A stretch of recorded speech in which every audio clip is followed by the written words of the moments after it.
Otra vez estamos aquí, estamos en nuestro segundo encuentro. Espero que les haya ido bien en el primer encuentro, no solo con nuestros profesores auxiliares, sin los que sin duda alguna la tarea sería imposible, sino también ya con el material de estudio. En fin, intentamos hacer guías metodológicas que verdaderamente les sirvieran a ustedes. Y hoy tenemos un cometido especial.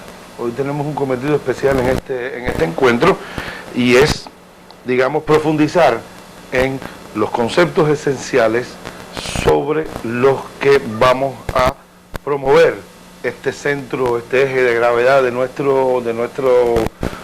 nuestra asignatura, que es justamente, insisto, el análisis dinámico del comportamiento.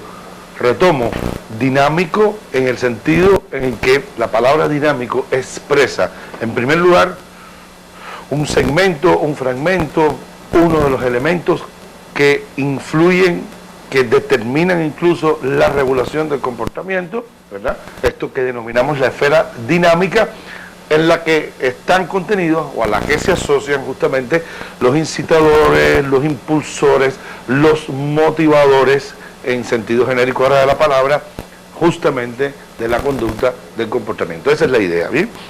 Del mismo modo que nosotros hablábamos en nuestro encuentro anterior de un concepto estructurante, también aquí, vayamos a nuestro libro digital, también aquí nosotros tienen ustedes un conjunto de conceptos fundamentales, pero hay un concepto estructurante, es decir, el concepto desde el cual, digamos así, podemos construir prácticamente todo el conocimiento o la reflexión de nuestro encuentro de hoy, y este es el concepto de necesidad.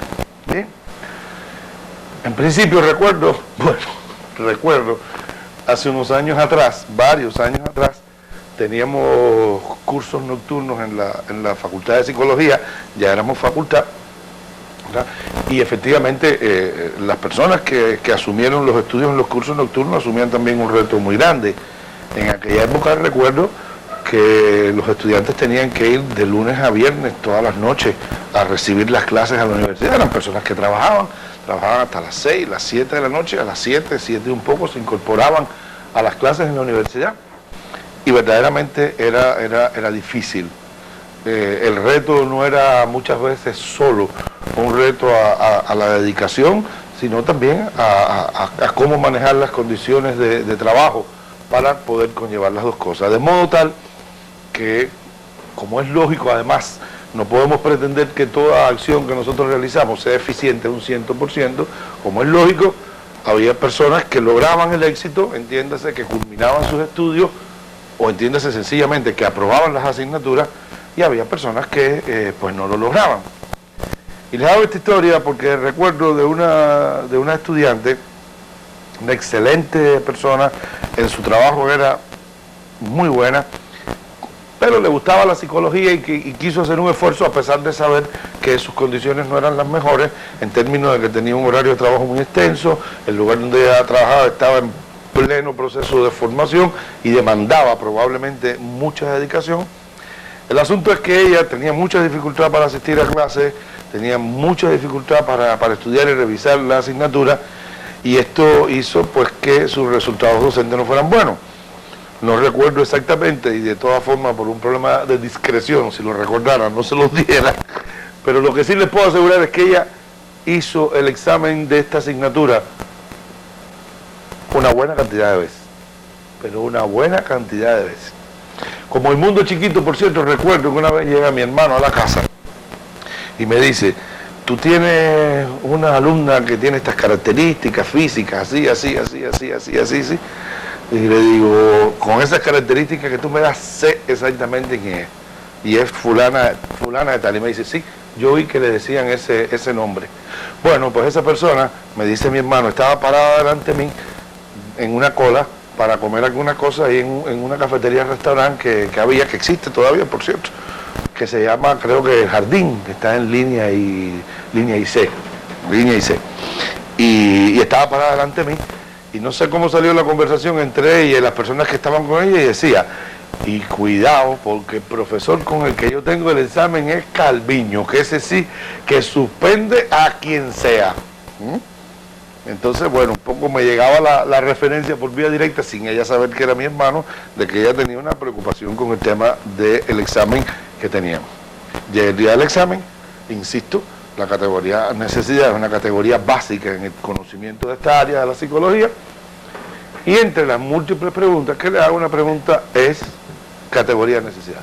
¿Qué entendemos por necesidad? ¿Cuál es la dinámica de las necesidades? ¿Cómo se expresan? En fin, coja esa categoría de necesidad y articúlela en todo el conjunto de conocimientos del análisis dinámico del comportamiento. Estaba dura la tarea, sin duda alguna. La verdad que lo hizo bastante mal, la verdad que su ejecutoria no fue nada buena, de modo tal que la nota merecida, la evaluación merecida era suspenso, ¿no? Me reúno con ella y le digo, oh, mire, verdaderamente la ejecutoria suya ha sido muy baja. Obviamente la defensa siempre es admitida, me dice, pero ¿cómo que ha sido baja? Pero si es que yo me lo sé todo lo que usted me preguntó, de qué es lo que yo me sé. Y entonces le digo yo, correspondientemente, le digo, mira, el problema fundamental, ¿sabe cuál es? Que de necesidades tú no sabes nada. Se echa para atrás y me mira y dice, mire profesor, usted sabrá mucho de psicología y usted en este campo yo no me meto con usted, pero no me hable de necesidades, que usted no sabe la cantidad de necesidades que yo tengo en mi vida. Sí, y a mí me dio una risa que si el humor formara parte de la evaluación, ella hubiera aprobado, honestamente, porque fue una cosa tan ingeniosa. Y traigo esta idea, ¿por qué? Porque el concepto de necesidad es un concepto que forma parte de nuestra vida cotidiana, ¿verdad? Pero no en un sentido profesional, pero no obviamente en un sentido técnico, ¿verdad? Pues, oye, tengo necesidad de verte. Y con esto, de algún modo, nosotros hacemos referencia al hecho de que esta persona la tenemos que ver para lograr algo que es importante para nosotros. Por eso decimos, tengo la necesidad de verte, ¿verdad? Muchas veces, ¿verdad?, pues se habla de necesidad sin hacer referencia a cuál es, pero todo el mundo sabe cuál es, ¿no? Pues a veces uno está en un salón, en un aula, en el aula, pongamos por caso, de clase, y un alumno se para, se me acerca y me dice, profe, permiso para salir un momentico que tengo una necesidad. Y ya yo sé cuál es la necesidad sin que me tenga que especificar mucho, ¿verdad? Y esos son los usos corrientes comunes en nuestro idioma de la categoría necesidad. Pero nosotros tenemos que hacer una penetración importante y es entender ahora la necesidad como elemento sustancial, central en la vida de los seres humanos, ¿verdad? Y ahora probablemente sí partir de esa experiencia cotidiana de lo que es la necesidad, porque en esta experiencia cotidiana, ¿qué es la necesidad? Necesidad es hacer falta algo. Necesidad de algo es que ese algo nos hace falta. Y nos hace falta por alguna razón. Nos hace falta porque tenemos que lograr algo y sin eso no lo podemos lograr. Queremos hacer algo y sin eso no lo podemos hacer. Y en este sentido, uno, la representación cotidiana del concepto de necesidad se acerca a la representación profesional, científica, psicológica del concepto de necesidad. Esta idea de que necesidad hace referencia a que algo nos hace falta es esencial y forma parte de la representación científica del asunto. Pero la representación científica no se detiene ahí, ¿no? La representación científica, en primer lugar, nos agrega a esto, que ese algo que nos hace falta porque garantiza ¿qué cosa? Tres cosas fundamentales en nuestra vida. En primer lugar, garantiza nuestra adaptación. Es decir, garantiza que los procesos vitales se realicen de modo tal que nosotros como seres humanos podamos vivir en nuestras condiciones. Y ojo, desde ya les anticipo, nuestras condiciones no solo son las condiciones físicas de nuestra vida, sino también son las condiciones sociales, sino son también las condiciones culturales y las condiciones históricas. Desde ya aprovecho esto para decir y poner un ejemplo donde esto quede clarificado y que ustedes vayan a estudiar el material con estas clarificaciones o con estos aspectos un poco más claros. Miren esto. Obviamente si yo les digo, existen en el ser humano necesidades alimenticias, ustedes estarían de acuerdo conmigo en que claro que existen necesidades alimenticias. ¿Qué significa necesidad alimenticia? Que tenemos que ingerir alimentos para que nuestra vida se mantenga. La ingestión de alimentos, de algún modo, forma parte de nuestro proceso de adaptación a las condiciones. Tanto es así que dentro de ciertas variables, ¿verdad?, nosotros podemos ingerir alimentos diferentes en función de las condiciones, ¿no? Pues cuando tenemos una cosa comemos una cosa y cuando tenemos otra pues comemos otra. Y lo importante, ¿qué cosa es en última instancia? El proceso general mediante el cual a través de la ingestión de alimentos, que significa que tenemos necesidad de esos alimentos, la vida se mantiene. ¿Bien? Pero esto pasa no solo a nivel físico y biológico, sino pasa también a nivel social. Pongamos la siguiente situación que ustedes compartirán conmigo. Una persona nace, ¿verdad?, vive, se desarrolla en un medio, en una situación en la cual el único modo de, ahora entre comillas dicho, sobrevivir, es decir, poder desempeñar funciones vitales elementales, poder estar tranquilo, poder hacer lo que a uno le gusta, etcétera, etcétera, etcétera, es movilizar agresividad. Miren ustedes qué tema interesante para una buena parte de ustedes que trabaja en estos asuntos de trabajo social, de orientación social en las comunidades, ¿verdad? Pongamos el siguiente caso, ¿verdad? Una persona vive en un barrio, en una zona, donde los comportamientos agresivos son comportamientos típicos, ¿verdad?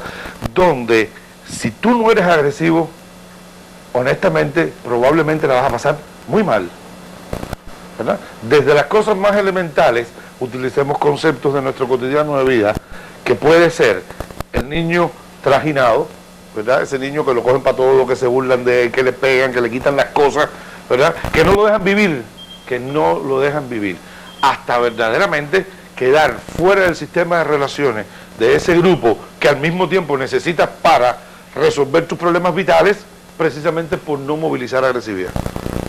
Ese es un penco, yo no ando con él, bum, bum, bum. La condición está generando ¿qué cosa? Que para poder vivir allí, ese individuo necesita ser agresivo.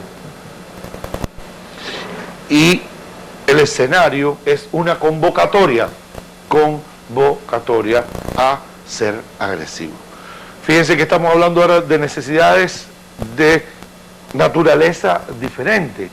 Una cosa son necesidades más asociadas a la estructura anátomo-físico de nuestro cuerpo, de nuestra persona, y otra cosa es el conjunto de fenómenos que garantizan nuestra adaptación y que tienen que ver ahora no con nuestras características o con nuestra condición de seres biológicamente determinados, de seres biológicos, sino de seres sociales, de seres psicosociales, de seres con comportamientos en una realidad vital humana concreta. Y en este sentido decimos, ahora, ¿qué es lo que nos hace falta? ¿Verdad? La necesidad es también la demanda de ciertos recursos de vida, insisto, que garantizan nuestra adaptación. Pero no solo de adaptación vive el hombre, nosotros no solo nos adaptamos, sino que muchas veces nosotros producimos determinadas modificaciones en nuestro entorno, en nosotros mismos, e influimos en los demás para lograr ¿qué cosa? Un cierto equilibrio. Para lograr un cierto equilibrio. Eso pasa también hasta la necesidad, hasta el nivel de las necesidades biológicas, ¿verdad? ¿Qué quiere decir esto? Bueno, pongamos por caso, nosotros necesitamos determinados alimentos y hablamos de necesidades biológicas de alimentación, ¿verdad? Pero podemos tener ciertos alimentos en un momento y podemos no tener ciertos alimentos. Miren ustedes, no sé si les ha pasado a veces, pues se pasan muchas horas trabajando, muchas horas estudiando y tienen hambre, sienten hambre, tienen la necesidad de determinados alimentos, pero en ese momento, por razones de tiempo, por las razones de distribución, por lo que sea, no tienen el alimento a su alcance, pero tienen agua, y toman agua, y toman agua, y toman agua, y toman agua. Y esa ingestión probablemente excesiva, cuidado porque pueden terminar empachados, pero esa ingestión de agua produce un equilibrio funcional ¿verdad? Y por lo menos hace sentir un poquitico menos, a veces hace hasta desaparecer temporalmente el hambre. De modo tal que la necesidad es también no solo un mecanismo, un instrumento de nuestra adaptación, sino un instrumento de nuestro equilibrio, ¿verdad? Y por último, sabemos que propio, específico del ser humano es la transformación de su entorno, de su medio social, de su medio físico, de su medio geográfico, de su medio interrelacional, de su medio cultural, en aras de ¿qué? Del desarrollo. Y estoy hablando de la transformación en aras del desarrollo, porque infelizmente ya sabemos que en los últimos años se han producido, el ser humano ha tenido la incapacidad para entender muchas cosas y ha producido transformaciones de su entorno, pero no precisamente para su desarrollo, sino para su involución y para su deterioro. Y estoy hablando ahora de desarrollo, que quiere decir de mejoramiento de la condición de vida, mejoramiento de la calidad de vida, mejoramiento de la vida misma, del sentido de la vida, crecimiento del hombre en sus dimensiones físicas y en sus dimensiones espirituales. Y las necesidades son también el motor de ese cambio. Entonces vemos que estamos diciendo que el origen de este espacio de regulación, el centro sobre el cual este espacio que llamamos dinámico de regulación se ejecuta, es la necesidad.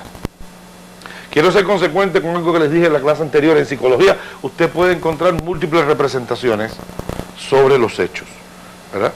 Y a lo mejor ustedes revisen mañana un texto muy interesante y con cierta racionalidad lógica, incluso datos que avalan lo que se dice allí, de otro autor, y dicen, no, la categoría central no es necesidad, sino las condiciones corporales. Otros dicen los impulsos, otros dicen los instintos, ¿verdad? Y cada uno tiene sus razones y, por cierto, sus evidencias. Nosotros también tenemos nuestras razones y tenemos nuestras evidencias. Las evidencias son obviamente las evidencias de la práctica social, de la investigación científica, y las razones se asocian también ¿a qué? A un concepto del ser humano, a una concepción del ser humano que anima nuestra visión psicológica, que anima nuestra teorización psicológica, nuestra comprensión psicológica de los fenómenos. Ya dije desde la vez anterior, estén absolutamente convencidos, la inspiración básica de la psicología que hacemos es marxista. Nosotros sustentamos nuestro conocimiento y nuestra práctica psicológica en el materialismo dialéctico, ¿verdad? Es, digamos, nuestro estructurante filosófico, epistemológico y nociológico. Y acudimos a la categoría de necesidad porque desde la necesidad el marxismo aporta una comprensión histórica, cultural, ideológica y política del ser humano convincente y que ha demostrado sobre todo que la práctica histórica. Entonces no asumimos el concepto de necesidad tampoco casualmente. No, me gusta la necesidad.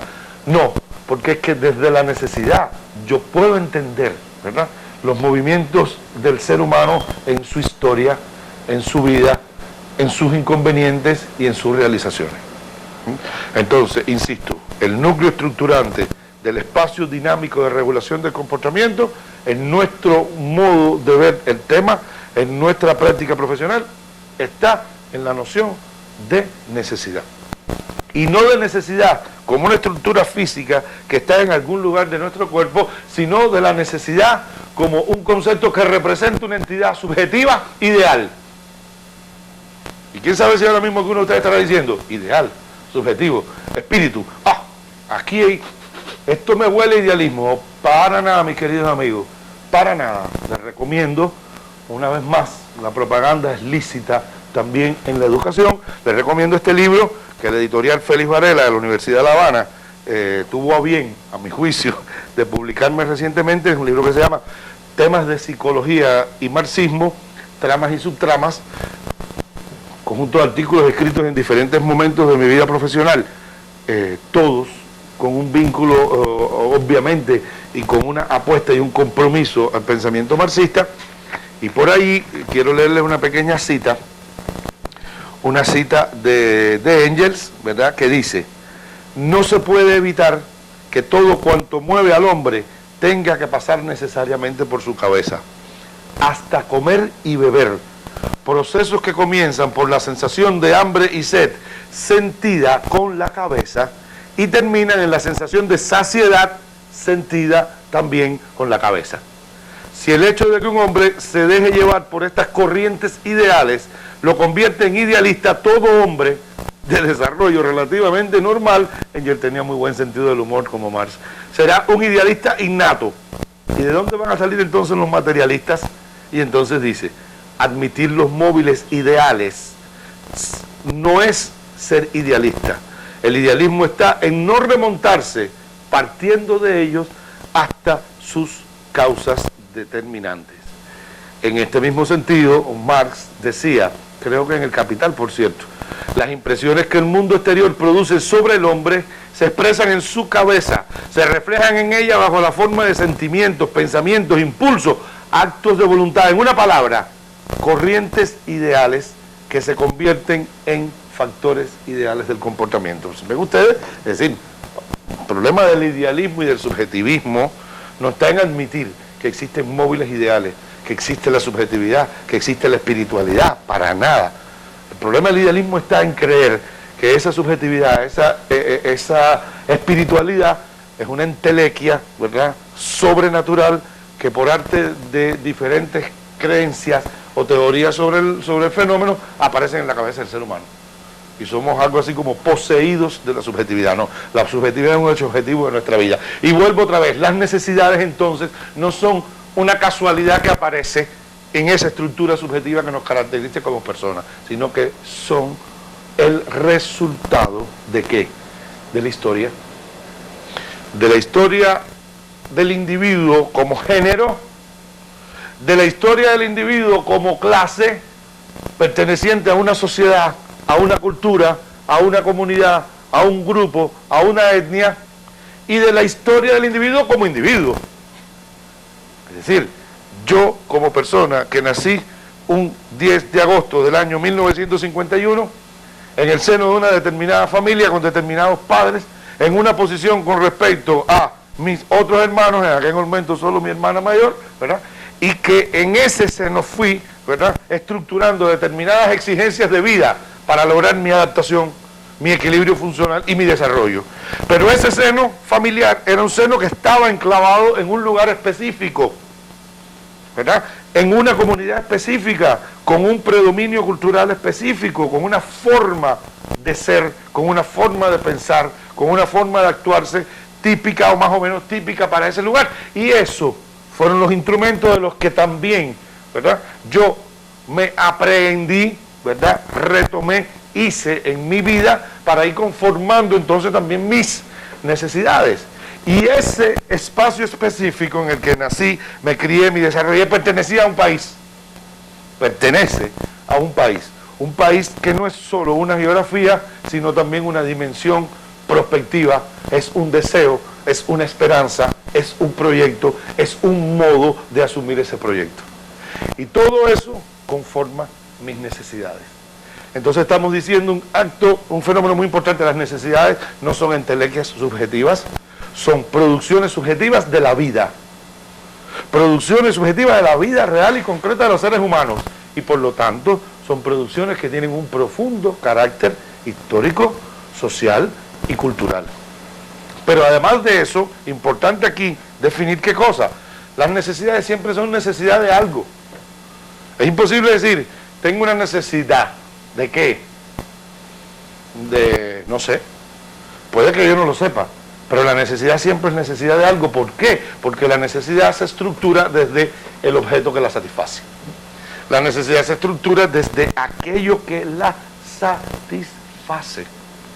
Y en este sentido, creo que es importante, cuando ustedes vayan a manejar estos materiales, estudien lo que hemos puesto en la selección, en los fragmentos, y hagan sus lecturas independientes que detallen este aspecto como muy importante. ¿Por qué? Porque ahora vamos a decir qué función juegan estas necesidades y cómo ellas se expresan en la dinámica del comportamiento. ¿Bien? Bueno, pues en primer lugar decimos que los roles fundamentales de la necesidad en la dinámica de comportamiento son, en primer lugar, ser el impulso primario a la conducta. ¿Verdad? Dice una frase, creo que leí en algún momento, no recuerdo si en la ideología alemana, me perdona la imprecisión, dice, Nadie hace algo que no sea en función de una de sus necesidades. Es decir, todo lo que hace el individuo lo hace porque necesita hacerlo. ¿Sí? Y esto es una cosa importante, porque desde el punto de vista de las determinaciones del comportamiento estamos diciendo que si bien nosotros somos dueños de nuestra vida y reguladores de nuestro comportamiento, también nuestras condiciones de vida, nuestro entorno tienen un papel importantísimo en la definición de nuestros comportamientos. Nosotros hacemos las cosas porque necesitamos hacerlas. Esta necesidad puede ser asumida consciente y voluntariamente por un individuo. Decíamos, recuerden en nuestra teleclase anterior, las acciones voluntarias de regulación comportamental, o pueden ser también de manera involuntaria. ¿Bien? Y esto es una cosa importante, es decir, la necesidad como impulso primario, como desencadenador primario del comportamiento. Pero en segundo lugar, la necesidad se convierte, ¿cómo decir? Se me ocurre de pronto, recordando también un excelente programa de televisión, la necesidad es también un prisma, la necesidad es generador de un prisma, ¿verdad?, a través del cual nosotros vemos el mundo, ¿verdad? Pongamos por caso, he escuchado en algunas situaciones en que me he encontrado con situaciones como la siguiente, les pongo el caso, ¿verdad? Estamos hablando de una persona, un hombre, que es un alcohólico agresivo, ¿verdad?, que cuando se toma un trago, como decimos, inmediatamente moviliza una cantidad de agresividad impresionante, al punto de llegar de regreso a su casa, pongamos por caso, o estando en su casa bebiendo, a la agresión física con sus seres queridos, con su esposa, con sus hijos, con sus familiares que conviven con él. Es un serio problema, y un problema del cual no nos podemos declarar inmunes. Un problema que ocurre en muchos sectores, zonas de nuestra población, de nuestro país. Y es un problema verdaderamente serio, ya no solo por la afectación económica y social que trae consigo el alcoholismo, sino por la afectación emocional del bienestar y la felicidad de la población. Bien, ojo, apoyo total a todo lo que tiene que ver la lucha contra el alcoholismo, por lo que esto significa. Bien, pero miren qué cosa interesante. Estoy pensando en una familia concreta de un alcohólico que paga el precio de la agresividad del alcoholismo, que recibe en más de una ocasión y con los tiempos bastante reconocidos, ¿verdad?, la agresividad física de ese alcohólico. Estamos hablando de una mujer, ¿verdad?, que ha tenido una historia de falta de afecto y cariño muy grande, ¿verdad?, que fue una niña prácticamente abandonada por su padre en el momento de su nacimiento, nunca conoció a su padre, ¿verdad? Estoy hablando de un caso real, por cierto. Su madre fue una mujer de vida, digámoslo protocolarmente, licenciosa, ¿verdad?, múltiples parejas, promiscuidad, punto que no le dedicaba casi nada a esta muchacha, y esta muchacha creció con una necesidad de afecto y cariño impresionante, ¿verdad? Conoció a este hombre que en los primeros momentos de su vida fue una persona buena con ella, tenía su episodio alcohólico pero intrascendente. Intrascendente quiere decir que, ¿verdad?, ese debut de algunos alcohólicos que son hasta cómicos y alegres y jaraneros, y hasta le reímos el chiste sin saber el daño que le podemos estar haciendo, ¿sí? Y se enamoró de este hombre, y este hombre incluso cuando no toma es una persona que logra movilizar afecto y le da cariño, pero ella está tan demandada de cariño y afecto, está tan demandante, es una necesidad tan exorbitantemente excesiva de necesidad de afecto por la falta histórica que tuvo, ¿verdad?, que ella no puede ni reconocer, ¿verdad?, que su marido es agresivo con ella. Entonces dice, él no es malo, el malo es el alcohol. Y todos los días prácticamente recibe una golpiza del marido, el pobre, ¿verdad? No es que ella sea especialmente tolerante, No es que ella sea especialmente comprensiva, es que sus necesidades, sus demandas le están jugando una mala pasada. Entonces miren hasta qué punto la necesidad es también un mecanismo de convertir nuestra visión del mundo en una versión individualizada. Individualizada. La época en que yo era un muchacho, niño, esto hace ya mucho tiempo, ¿verdad? Las prácticas de debut en las relaciones amorosas de pareja eran bien distintas que ahora, ¿no? Ahora, por lo que yo percibo en mis hijos, ¿verdad?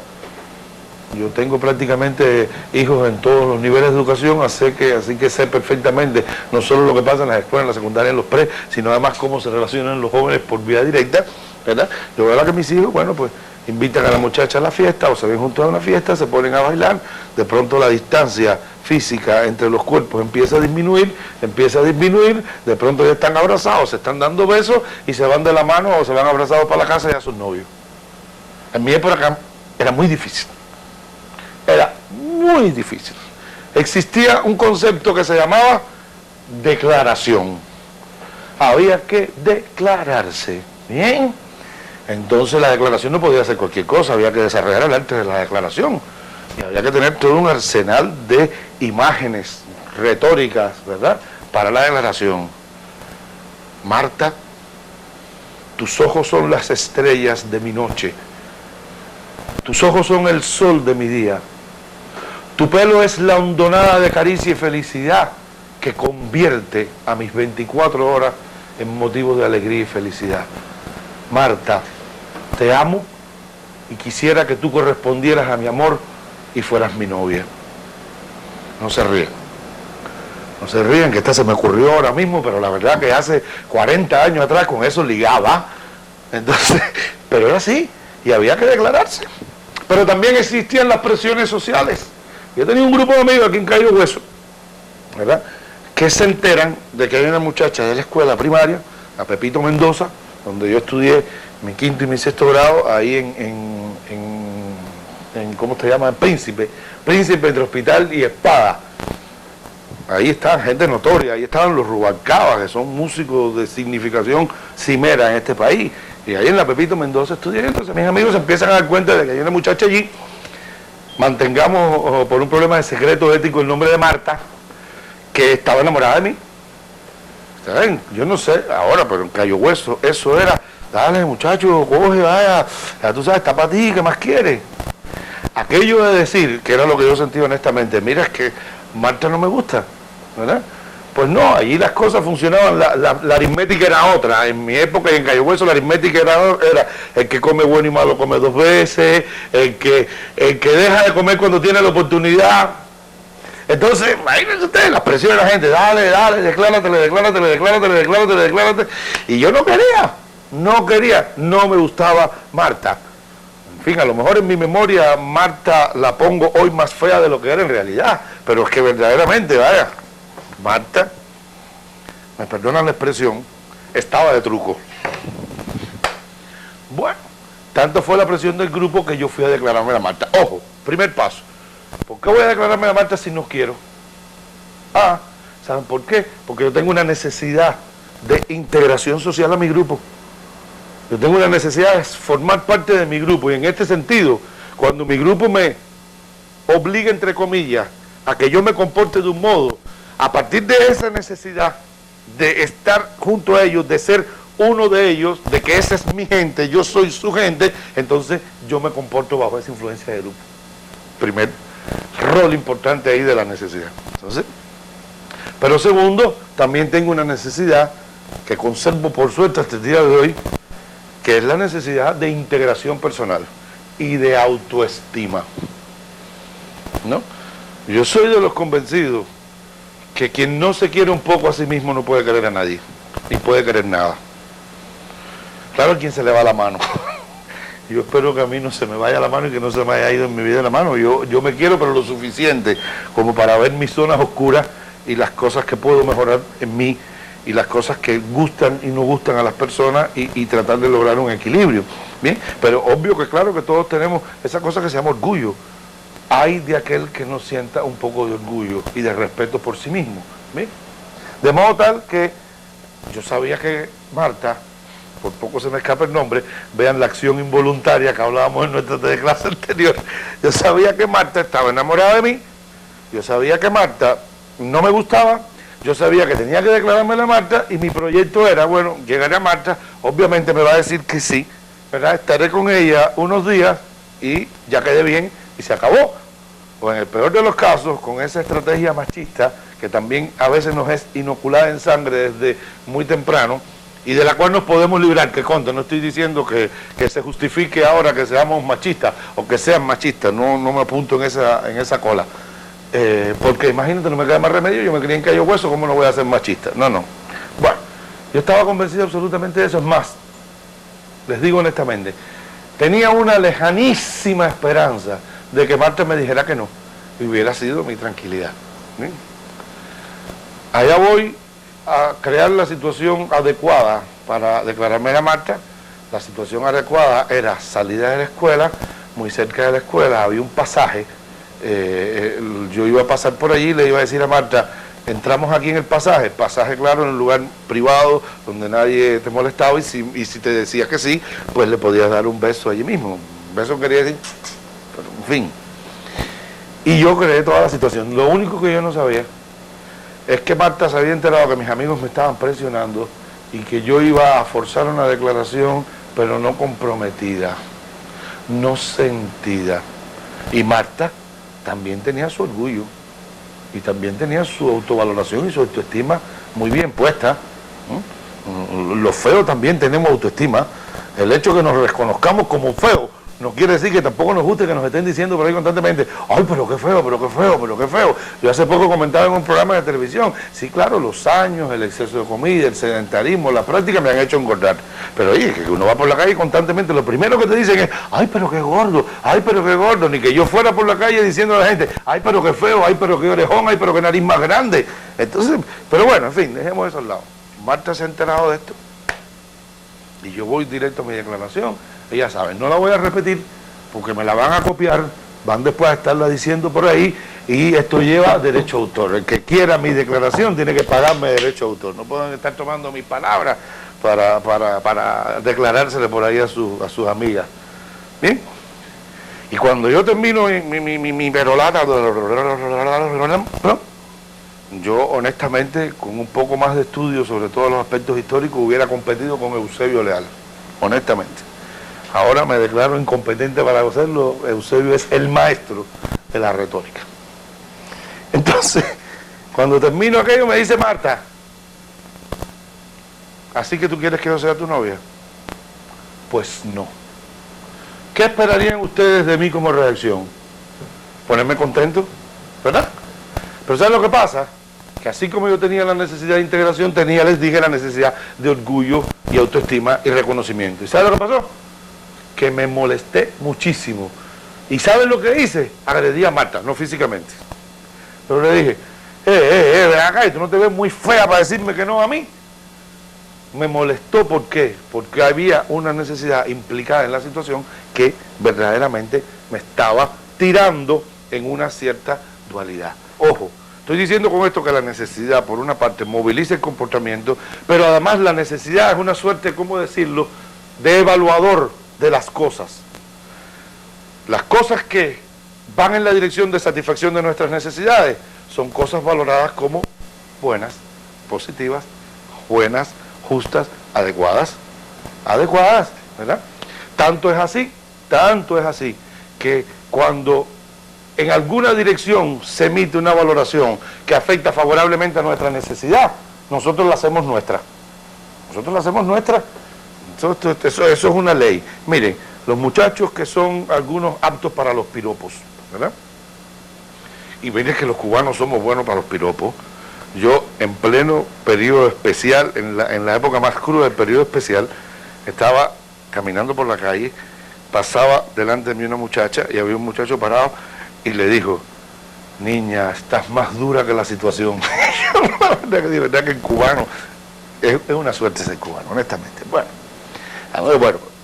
la necesidad se convierte en ese instrumento de lectura de la situación. Entonces, ¿cuál es el problema? nosotros tenemos necesidades conformadas históricamente que de algún modo ponen a ver las cosas de ese modo. En segundo, necesidades conformadas en nuestra vida personal que van conformando también nuestras lecturas de las cosas de un modo, y la necesidad se convierte así en un instrumento de impulsión y en un instrumento de reflexión, de análisis, les decía, en un prisma. Y miren ustedes hasta qué punto este proceso es un proceso interesante, que en la literatura especializada se habla de fenómenos verdaderamente que uno dice, ¿por qué sucede esto? Creo que ahí en la bibliografía tienen ustedes una cosa que ha sido denominada por algunos la ley de Thomas. La ley de Thomas, ¿qué dice?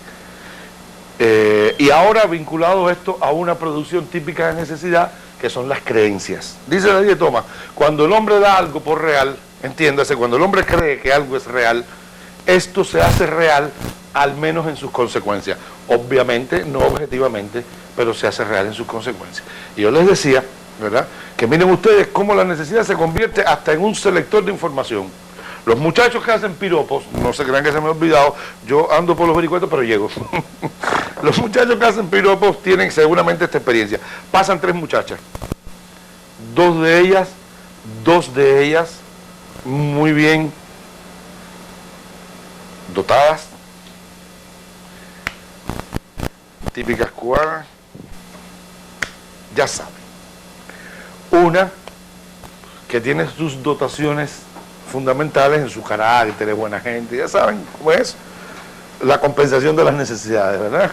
Por suerte, a los feos se nos da el don de ser un poquitico más, ¿verdad?, suave, fresco, nos llevamos bien, somos gente chévere, ¿verdad? Y los bonitos, pues, como no necesitan eso, pues, son más altaneros, qué sé yo. Bueno, el caso es que van estas 3 muchachas, hagan la prueba. Y usted que hace, es un piropero, qué sé yo, pongamos por caso, dice, adiós belleza. ¿Ustedes saben cuál de las 3 va a responder? Ya saben, ¿no?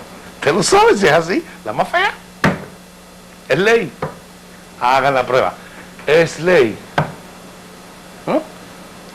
Vuelvo otra vez, cuando voy por la calle, quien dice, mira quién va por ahí, el gordo. Yo ni miro para atrás, eso no es conmigo. Ahora cuando alguien dice, mira quién va por ahí, ese muchacho inteligente que habla por la televisión, entonces miro para atrás y digo, gracias, ¿cómo está? Así somos, esa es la necesidad. Entonces se convierte, y la ley de Thomas dice, cuando yo doy algo por real, yo, el ser humano, da algo por real, esto se hace real en sus consecuencias. Esto quiere decir que las necesidades incluso estructuran sistemas de creencias que, si nosotros los creemos, los hacemos nuestros, se convierten en certezas de creencias, llegan a convertirse en verdades. Llegan a convertirse en verdades. Miren hasta qué punto. Si creo que soy tonto, que soy un poco, ¿verdad?, pues inhábil, me voy a comportar como un tonto. Cuando me comporte como un tonto, la gente va a decir, pero mira este qué tonto es. Y yo encontraré entonces confirmación de mi hipótesis. Soy un tonto. ¿Verdad? Miren ustedes cómo mi comprensión a través de las necesidades de mí mismo marcan hasta el modo en que yo me voy a comportar y en cómo la gente me va a evaluar, devolviéndome ahora en afirmación lo que yo pensaba. Eso es lo que van a encontrar y van a estudiar, como la ley de Thomas en otro texto muy similar, van a encontrar asociado al concepto de transposición categorial, porque hay una transposición de una categoría a otra, ¿verdad? Muchas veces, recientemente escribí el prólogo para un excelente libro que espero que salga pronto, sobre el asma, y que va a ayudar, ojalá que mucho, a los asmáticos a controlar esta expresión física y psicológica, ¿verdad? Y yo recordaba un accidente que también sucedió en un momento de mi vida, ¿verdad? Mi hijo José Manuel, que es ya bastante grande, ¿verdad?, la familia por parte de su madre tienen padecimientos de asma bastante notorios, es decir, padecen de asma en su familia materna. Siendo muy pequeñito,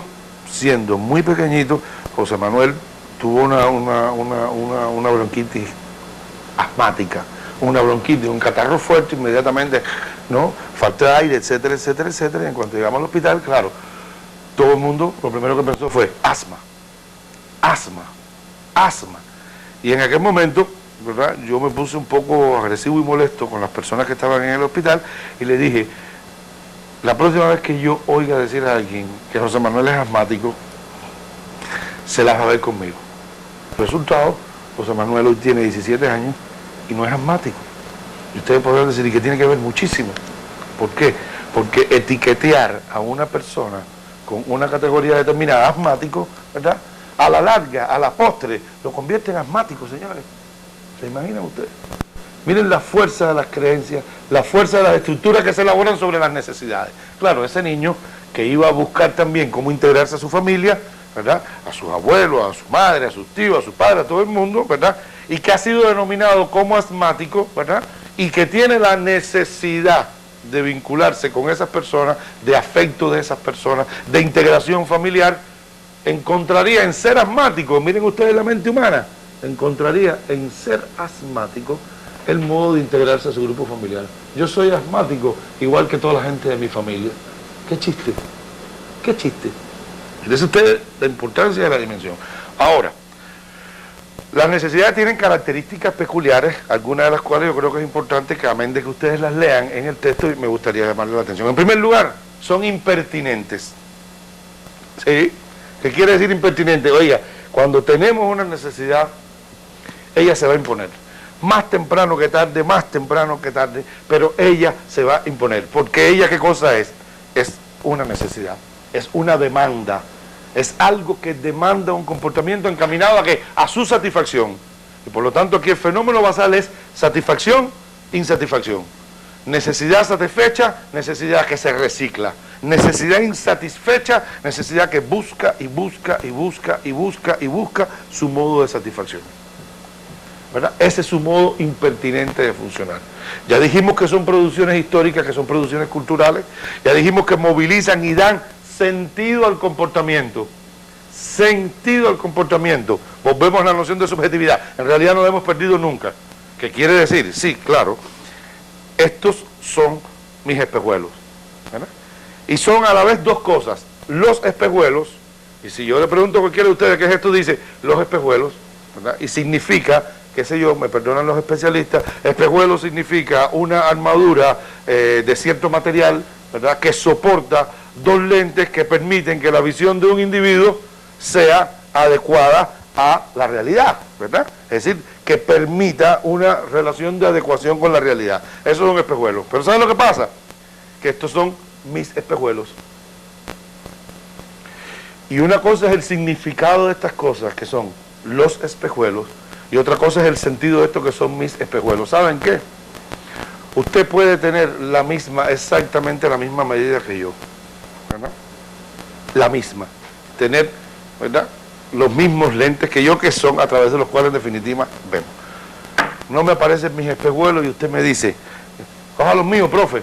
Yo digo, bueno, más o menos veo con esto, no muy bien, porque no muy bien, son igualitos. No, porque no son los míos. Entonces las cosas tienen un significado y un sentido personal. Y ese sentido personal emerge primariamente ¿de dónde? De nuestras necesidades.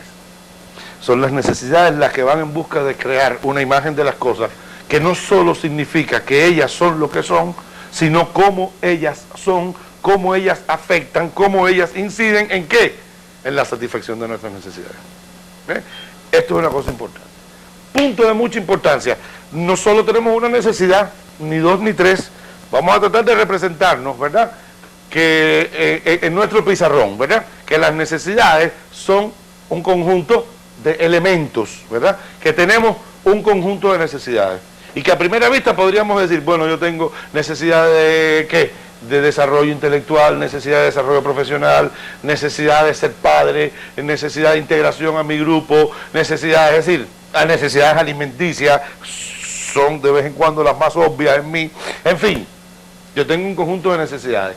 Pero es que las necesidades no son una masa amorfa. Veamos ahora qué pasa con esas necesidades. Lo que pasa, miremos en nuestro pizarrón, que es que ellas tienen una organización jerárquica. Ellas tienen un sistema de organización en la que podemos decir, hay necesidades de mucha importancia, hay necesidades, veamos aquí, menos importantes, y hay necesidades aún menos importantes. Veamos claramente aquí en nuestro pizarrón dibujada lo que pudiéramos llamar una estructura, una organización jerárquica de necesidades. Bien, tendríamos que preguntarnos, ¿verdad? ¿Y por qué unas necesidades están ahí arriba y otras están abajo? Entiéndase, ¿por qué en este sentido específico unas necesidades son más importantes que otras? ¿Qué hace que unas necesidades sean más importantes que otras? Nosotros tendríamos aquí que distinguir dos cosas. Uno es lo que pudiéramos llamar la estructura estable de nuestras necesidades, y la estructura estable de nuestras necesidades nos caracteriza como personas. Nos caracteriza como personas. Bien, pongamos una situación, espero que no se molesten con mi estilo anecdotario, es que yo siento que las anécdotas quedan y por lo tanto sus contenidos también se fijan. Una periodista de CHTV estaba una vez parada en la esquina de 23 y M, ¿verdad?, con cámara en mano, saliendo al aire, me ve venir, dice, obviamente, digo yo, dice, ahí viene el profe Garbiño, voy a tener la entrevista. Y así no hago más yo que cruzar la calle 23, yo venía de la Facultad de Psicología, ¿verdad?, evito la calle L porque es muy tumultuosa, ¿verdad?, venía de la facultad, nada más que hago cruzar, le dice el camarógrafo, abre cámara, abre audio, vamos, y va para arriba de mí y me dice, ¿usted trabaja por dinero? Y yo le respondo mirando a cámara, sí. Corta. Digo, pero ¿cómo corta? ¿Qué pasó? Ah, profe, ¿cómo usted me va a decir que usted trabaja por dinero? Pero claro que yo trabajo por dinero, mi amor. Yo trabajo por dinero, yo tengo que sustentar a mi familia, yo tengo que ir a comprar al agro, yo tengo que ir a comprar al mercado, yo tengo que comprar los libros que yo me leo, yo tengo que comprar las plumas. Yo claro que trabajo por dinero. Ojo, lo que pasa es que en mi jerarquía de necesidades, el dinero no está ni entre las necesidades más importantes, ¿verdad?, ni entre las necesidades que conforman mi sentido de lo que es la vida, ni lo que es mi vida, ni lo que es el trabajo, ni mi trabajo, pero trabajo por dinero. ¿Entendido? Es decir, tengo necesidades que de algún modo, digamos así, estimulan mi comportamiento, lo mueven, pero no le dan sentido a mi comportamiento, no le dan sentido a mi vida. ¿Ya? Sí, eso quiere decir, y me comprometo públicamente con esto, porque sé que voy a ser consecuente dentro de lo que mi perspectiva temporal como persona me da, ¿verdad? Yo soy profesor universitario, ¿verdad? Y mi gusto, mi identidad profesional es ser profesor. Yo no hay nada desde el punto de vista profesional que sienta más hondamente, que sienta más gusto en hacer, que me sienta más reconfortado y que entienda mejor el sentido social, ¿verdad?, de mi trabajo que siendo maestro, ¿verdad? Es posible que a lo mejor como psicólogo en otras áreas de trabajo yo pudiera tener unas mejores condiciones salariales.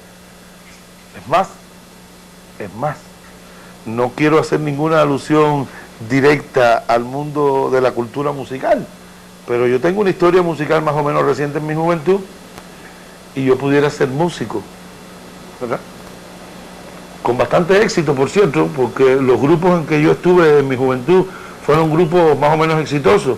Muchos años atrás estuve en un grupo de música rock que se llamaba Los Dada, y que fue un grupo famosísimo. Y años después construimos el grupo Moncada, que es un grupo, a mi juicio, de puntería. Y en ambas oportunidades como músico, yo tendría muchas condiciones de obtener rentabilidad salarial, mucho mayor que la de profesor universitario. Pero ¿saben lo que pasa? Que yo no voy a ser músico nunca, yo no voy a dejar de ser profesor universitario nunca, porque el sentido de mi práctica profesional, de mi existencia, de mi vida, se asocia a ser profesor universitario, se asocia a una profunda necesidad de enseñar, de comunicar, de decir, de ayudar. Por eso soy psicólogo y por eso soy profesor universitario. Y en otros ámbitos profesionales en los que trabajo, porque no solo doy clases en la universidad, obviamente, el sentido de esa práctica que yo hago es también una práctica de formación, de enseñanza, de bienestar. Es mi vocación, llamamos así. Entonces, si nosotros miramos a la estructura de necesidades, ¿verdad?, yo diría que yo tengo necesidades de primer nivel, ¿verdad?, asociadas a determinadas cosas Y tengo también obviamente necesidades basales allá abajo en mi estructura más baja de necesidades, ¿verdad?, que no son las que dan sentido a mi conducta. Pero cuidadito, cuidadito. Esta es la estructura estable, pero las necesidades pueden variar su posición relativa en esa estructura en función de muchos factores. Yo quisiera que apuntáramos aquí en nuestro pizarrón analógico computacional, que apuntáramos lo que pudiéramos llamar algunos criterios de la jerarquización de las necesidades. Criterios dinámicos.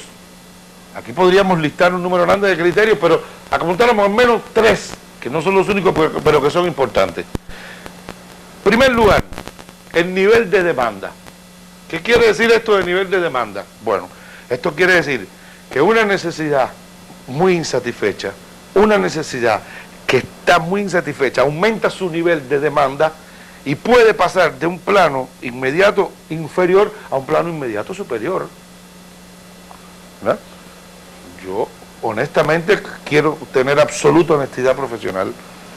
He visto muchas personas que han abandonado sus orígenes profesionales, laborales, de trabajo, en aras de espacios laborales que le proporcionan mejores beneficios económicos. Pero del mismo modo tengo que reconocer, entre ellos hay diferencias.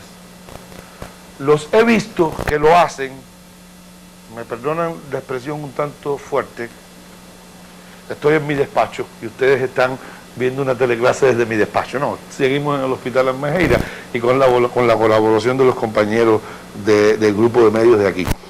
Pero he visto compañeros que verdaderamente son mercenarios del dinero. Mercenarios del dinero. Y que se han ido a esos espacios por una sola razón.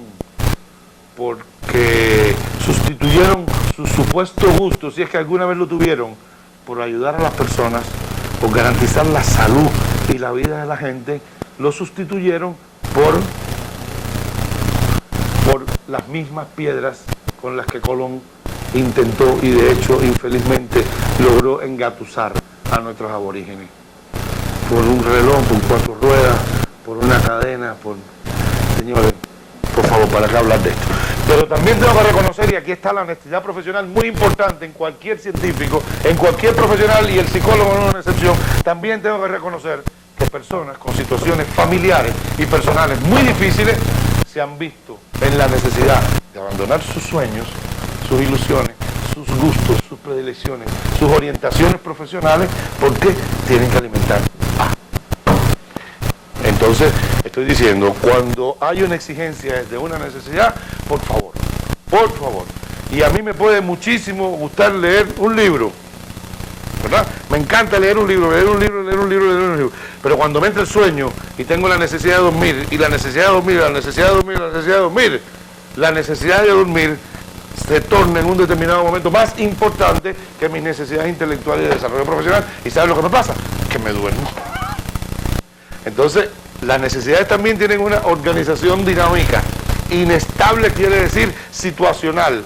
Y entonces, obviamente, como decíamos en nuestro pizarrón, el nivel de insatisfacción de la necesidad, el grado en que está insatisfecha, puede hacer que ella se torne más importante. En segundo lugar, a mí me parece que también es importante llamar la atención sobre lo siguiente.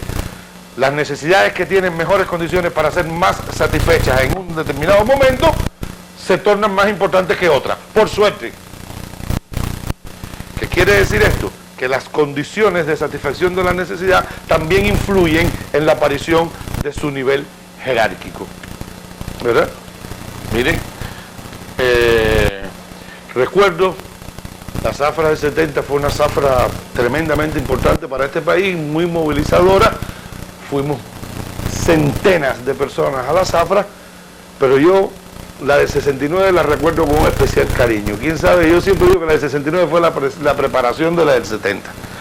Y en esa época recuerdo que nos movilizaron un largo periodo de tiempo a la zafra. Yo corté caña, mucha caña en Camagüey. Yo no mucha porque no era muy buen cortador, pero bueno. Pero para los cortadores de mi grupo yo era bueno.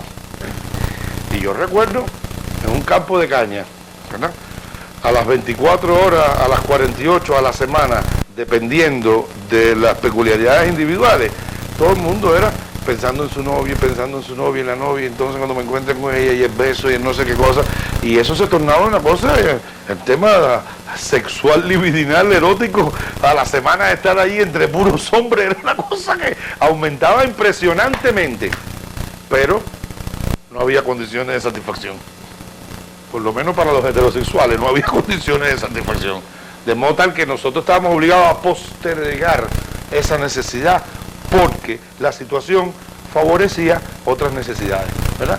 Y sin embargo, y mientras yo a lo mejor a las 10:30 de la noche, cuando estaba estudiando, me podía ir tranquilamente a ver a mi novia, ¿verdad? Y tener esa satisfacción también de las necesidades vinculadas al vínculo emocional, al vínculo corporal, etcétera, etcétera, etcétera, al sexo, al eros, a la libido, ¿verdad?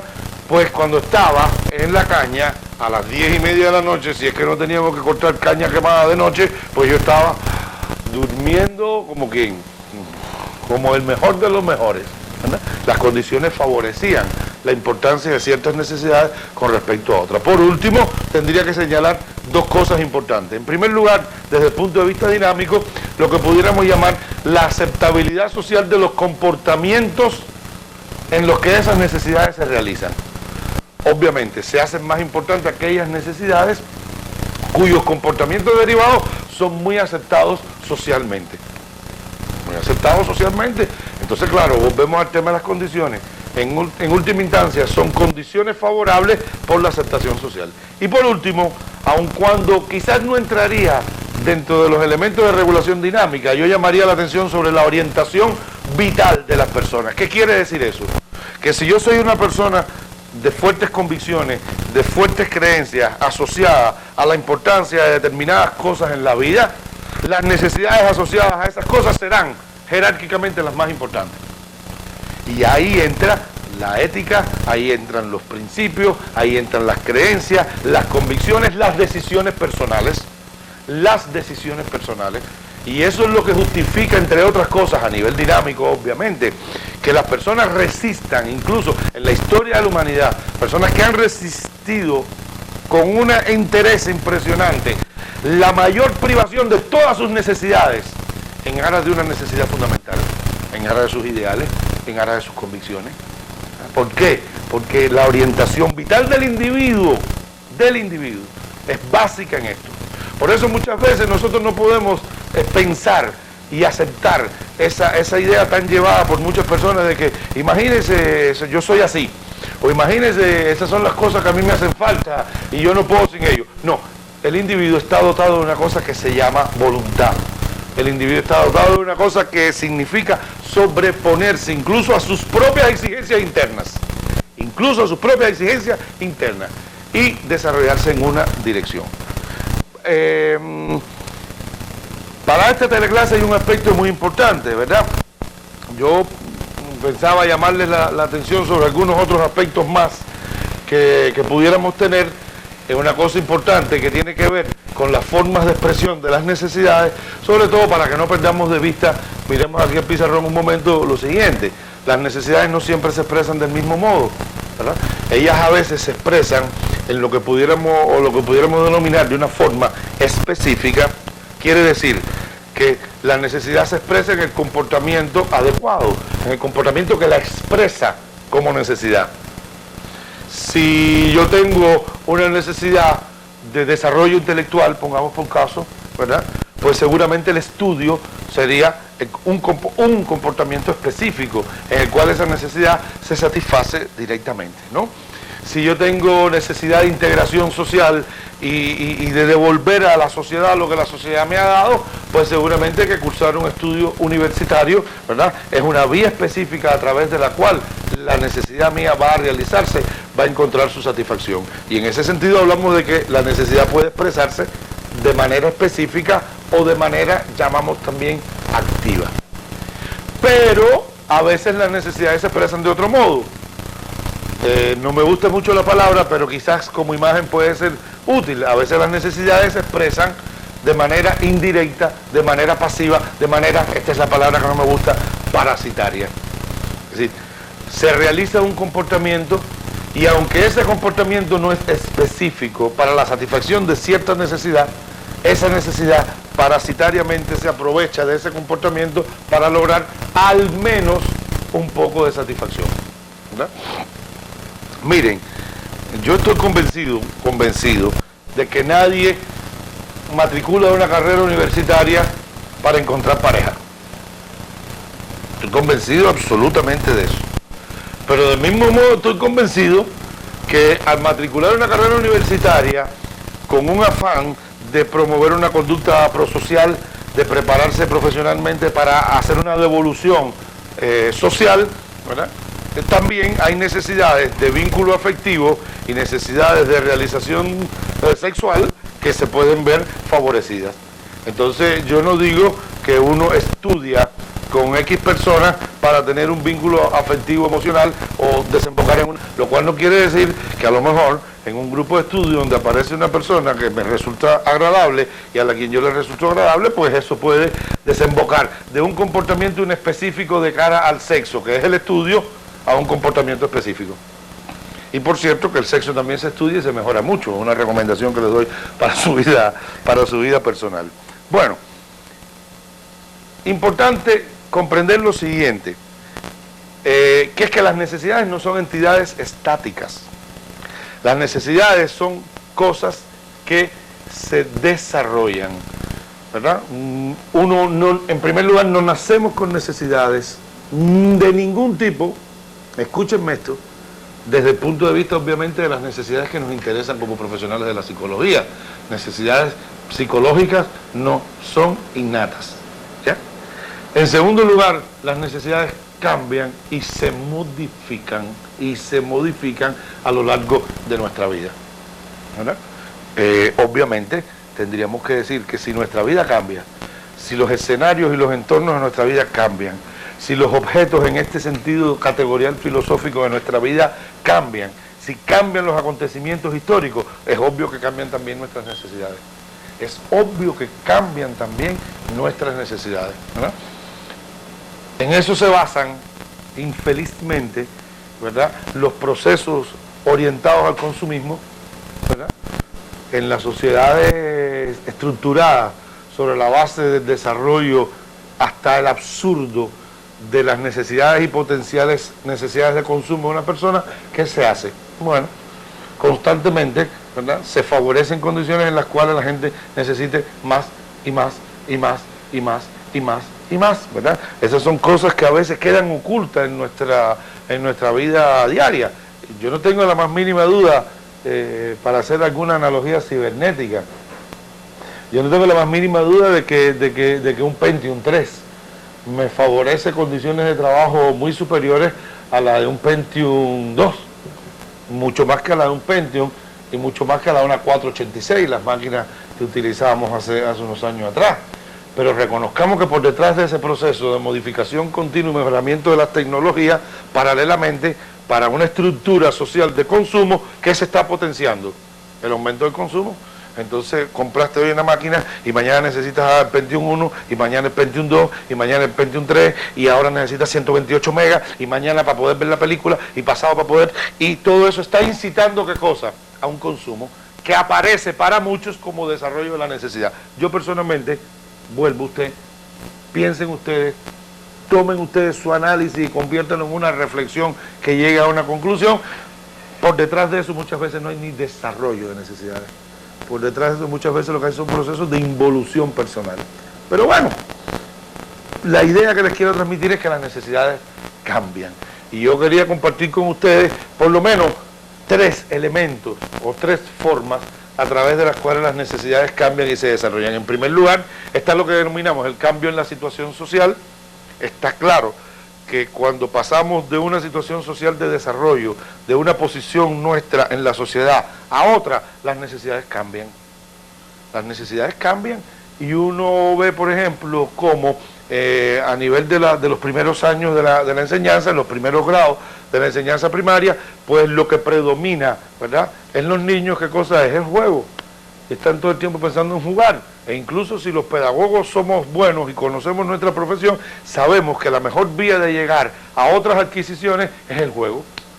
Promovemos el juego promovemos juegos educativos o actividades educativas con carácter lúdico, entiéndase con un sentido de juego, y le entramos a ese mundo. ¿Por qué? Porque las necesidades primarias de los niños están asociadas ¿a qué? Al juego, a la diversión, al ocio, porque a través de él que logran contacto con otros niños, reconocimiento, mejoramiento de sus destrezas, etcétera, etcétera. ¿Bien? Sin embargo, el niño empieza a crecer, ¿verdad? Y un buen día usted se encuentra con su hijo en una secundaria básica y le dice: aprovechemos que el domingo no tenemos nada y como lo hacíamos hace unos años atrás, vamos a ir a jugar un rato con la pelota al parque. Puro, ¿qué pasa? Tú me ves a mi cara de chama. Y cambió, y cambiaron sus necesidades. Si nosotros queremos mantener una relación comunicacional cercana con el niño, con nuestro hijo, que de niño ya no tiene nada, tendremos que entender ahora cuáles son sus necesidades, ¿verdad? Asimismo pasa con los encuentros con nuevos objetos, ¿verdad? El niño, pongamos por caso un hecho muy evidente, muchos pedagogos y psicólogos han llamado la atención. Cuando el niño ingresa en la escuela, no tiene una particular necesidad, no tiene una particular avidez, no tiene una particular demanda de conocimientos. Hay padres, ¿verdad?, un poco más interesados, más diestros o más conocedores, que van introduciendo al niño motivacionalmente en lo que va a suceder con él en la escuela, ¿verdad? Pero de pronto el niño, sobre todo a la altura del primer grado, aparece enfrentado a la lectura. Entonces, claro, a él le han hecho cuentos, y muchos de los cuentos que le han hecho sus padres se los leen. Y él dice: oh, leer. Y el encuentro con la posibilidad de convertir aquellos jeroglíficos en lectura y cuento, ¿verdad?, desemboca en que aparezca en él una necesidad, la necesidad de aprender a leer. Y es ese niño que usted lo ve que al principio, pero de pronto empieza a entrar y se convierte casi en un castigo, porque ahora se pasa el día entero con un papel, un librito en la mano. Mi, mamá, un mapa. Yo le digo, la verdad que mejor que no aprenda a leer. Y usted se está dando cuenta de que algo en él está naciendo. Una predilección, una necesidad, una demanda. Es ahí. Y por último quería llamar la atención sobre este mecanismo de la conversión del acto en actividad por el significado y la importancia que tiene. En este caso estamos hablando de que de un proceso mediante el cual una necesidad, ¿verdad?, va en busca de su objeto de satisfacción, ¿no? Para ser satisfecha, ella tiene que ir en la búsqueda de su objeto de satisfacción. Y para eso tiene que realizar un conjunto de procesos a los que, en teoría, ustedes lo leerán en su material, le llamamos actividad. Pero resulta ser que, en la medida en que el hombre se ha desarrollado, la distancia entre la necesidad y el objeto de satisfacción es cada vez mayor, ¿verdad? Digo que el origen del hombre está vinculado totalmente a esto, ¿sí? Claro, nuestros ancestros tenían el alimento ahí mismo en la mano, lo cogían y se acabó. Nosotros hoy tenemos que gestionar el alimento, ¿verdad?, a través de múltiples procesos. Y por eso esta actividad se realiza a través de la consecución de objetivos o metas parciales. Bueno, pues sucede que en un determinado momento uno de esos objetivos o metas parciales llega a adquirir connotación por sí mismo y se desprende de esa actividad y se convierte en sí mismo en una actividad. Les puedo poner un ejemplo que además puede serles muy útil para su práctica y que además voy a pedir que ustedes también hagan en su práctica en un trabajo especial extra clase que les voy a solicitar y que vamos a discutir probablemente en nuestro próximo encuentro con los profesores auxiliares. Bien, un estudiante de bajas calificaciones, un niño de bajas calificaciones, el padre ya no sabe qué hacer, la madre no sabe qué hacer con él para que mejoren sus estudios, pero saben perfectamente que el niño sueña con una bicicleta. Yo quiero una bicicleta, yo quiero una bicicleta, yo quiero una bicicleta. Entonces el padre llega un buen día y le dice: José Manuel, siéntate aquí que quiero hablar contigo. Dime, papo, ¿qué pasó? No, no pasa nada. Vengo a establecer un pacto contigo. ¿Tú quieres una bicicleta? Pero claro que quieres una bicicleta. Y qué bueno que tú quieres una bicicleta. Eso es lo que quieres tú. Y lo que yo quiero es que tú estudies y saques buenas notas. Entonces hagamos una cosa. Estudia, saca buenas notas. Si sales adelante en el curso, tendrás tu bicicleta. El niño ahora empieza a estudiar y mientras él estudia, él no está pensando en aritmética, está pensando en manubrio. Y mientras hace las tareas, no está pensando en tareas, está pensando en pedales. Cada una de las cosas que él hace en realidad son fragmentos de bicicleta, pero las está haciendo. Y en ese proceso empieza a descubrir que hay atractivos. La maestra, que constantemente, obviamente, con razón, le llamaba la atención porque no responde a nada, ahora por el contrario dice, esto seguramente que el único que me lo va a responder es José Manuel. ¡Pah! Y aparece como líder en el aula. Las muchachitas a las que él solo sabía darle el pelo y molestarlas, pues ahora lo invitan a estudiar. Pues como él está estudiando y saca buenas notas, y cuando viene a ver, él empieza a encontrar un conjunto de placeres y satisfacciones asociadas a los pasos intermedios para la bicicleta. Tanto es así que en muchos casos, 1 o 2 semanas antes que termine el curso, que ya todo prácticamente está decidido, al padre le cayó una semana en la playa, en Guanabo, en Boca Ciega, de estímulo por el buen trabajo que realizó. Y le dice al muchacho, nos vamos para Boca Ciega. Y el muchacho dice, yo no voy. ¿Pero por qué no vas? Papo, yo todavía estoy en clase. No, pero hablamos con la maestra, mira, ya todo el curso, tú has cambiado, mira todas tus notas, ya tú no tienes más exámenes. El chiquito dice, no, yo no voy, yo no dejo de ir a la escuela. ¡Ah! Ha aparecido una nueva necesidad. Eso es un mecanismo de conversión del acto en actividad. Y justamente, revisen su guía metodológica, ¿verdad? Lo que quiero es que ustedes preparen lo que pudiéramos llamar un estudio de caso. ¿Qué cosa quiero para ese estudio de caso? Bueno, en primer lugar, ustedes seleccionarán una persona, ¿verdad? Una persona, ojalá que de la zona en la que ustedes trabajan, sin duda alguna, de la zona de la comunidad, del barrio en el que ustedes trabajan. Primero van a presentar los datos generales de esa persona.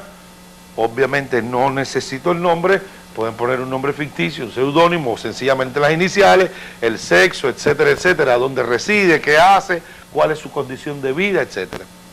Este sería el primer punto. El segundo punto, ustedes van a analizar un comportamiento en específico, algo que ustedes sepan que hizo esa persona, ¿verdad?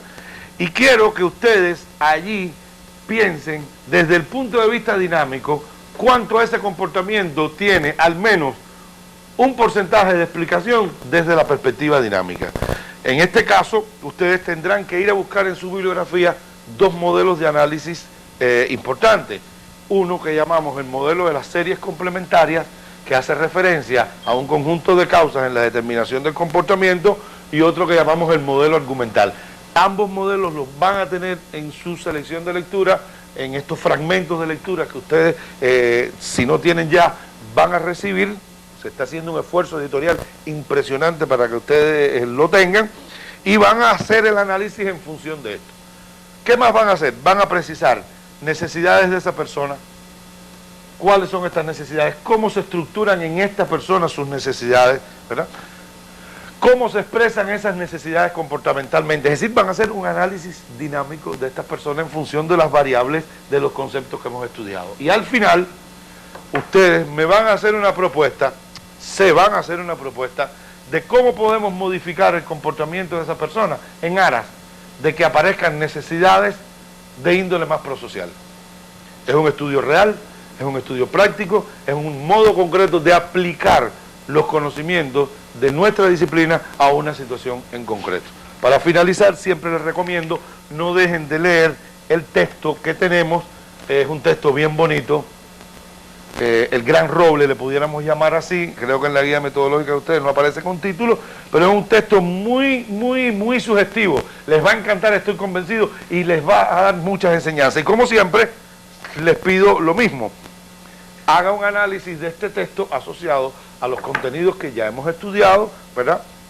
Saque sus conclusiones, cuáles son sus conclusiones fundamentales, y por supuesto trate de relacionar este texto con alguna situación en particular asociada a su trabajo que el texto le sugiera. Bueno, creo que hemos avanzado hoy un trecho bastante largo, quizás hemos consumido un poco más de tiempo que la vez anterior, pero lo amerita la situación. Insisto, categoría necesidad como categoría estructurante, y desde las necesidades entender la vida real y concreta del ser humano, porque si lo que queremos es felicidad del ser humano, tenemos que entenderlo realmente cómo es y cuáles son sus determinantes comportamentales, porque si lo que queremos es bienestar, salud, desarrollo, mejoramiento del ser humano, inevitablemente tenemos que entenderlo en función de sus necesidades, de aquellas cosas que durante el proceso de su vida han quedado como marcas de regulación de su comportamiento, como modos de ver la vida, y solo desde allí entonces podremos tender un puente a su mejoramiento, a su desarrollo, a su felicidad. Nos vemos en el próximo encuentro, tendremos ya nuestro tercer encuentro, les deseo éxito en su estudio y ya saben, nuestros profesores auxiliares, yo mismo estamos a su entera disposición, lo que queremos es que seamos al fin y al cabo buenos conocedores, buenos especialistas, porque eso es lo que la gente espera de nosotros. Muchas gracias.